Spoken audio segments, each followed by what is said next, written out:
बात कर लेते हैं असम के मुख्यमंत्री हिमंता बिस्वा शर्मा की और उनके नए बयान की। उन्होंने कहा है कि असम की जमीन सिर्फ असम के लोगों की है।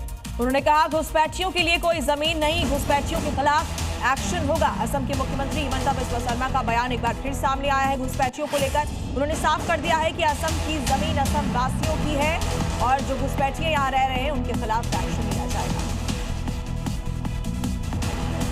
राजधानी दिल्ली पर एक बार फिर से आतंकी हाफिज सईद की नापाक नजर, क्योंकि खुफिया इनपुट मिला है कि इस्लामाबाद में मस्जिद में हुए ब्लास्ट से बौखलाया लश्कर दिल्ली में मंदिरों को निशाना बना सकता है। इस खुफिया एजेंसियों के अलर्ट के बाद दिल्ली में सुरक्षा कड़ी कर दी गई है।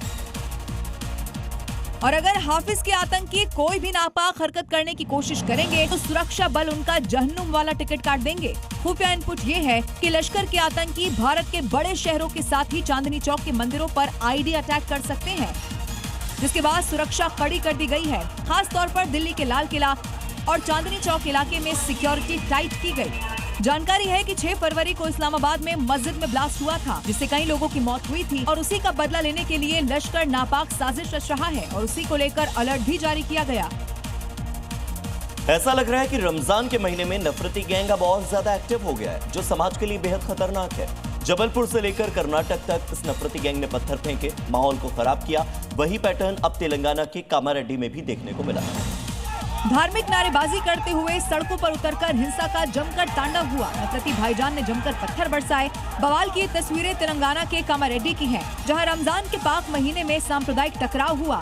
बताया जा रहा है कि मुस्लिम लड़के ने एक हिंदू लड़की को भजन बजाने से मना कर दिया। अब इसी को लेकर बहसबाजी हुई, 2 समुदायों में बवाल का कारण बन गई। वहीं पुलिस ने हालात काबू में करने के लिए हल्का लाठीचार्ज भी किया। इस घटना के बाद इलाके में सांप्रदायिक तनाव बना हुआ है। इलाके में भारी पुलिस फोर्स को तैनात किया गया है।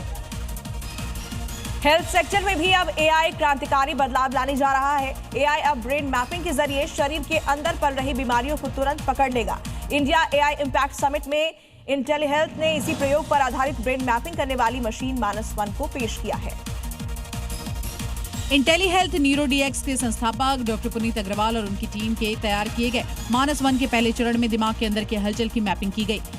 इसके ऊपर हम ब्रेन के डिफरेंट डिसऑर्डर्स के मॉडल्स बना सकते हैं। हम खाली पेशेंट से सिंपल कुछ क्वेश्चन पूछ के और इस मॉडल ईईजी को लेके इस मॉडल में डालते हैं तो पेशेंट की डायग्नोसिस आ जाती है।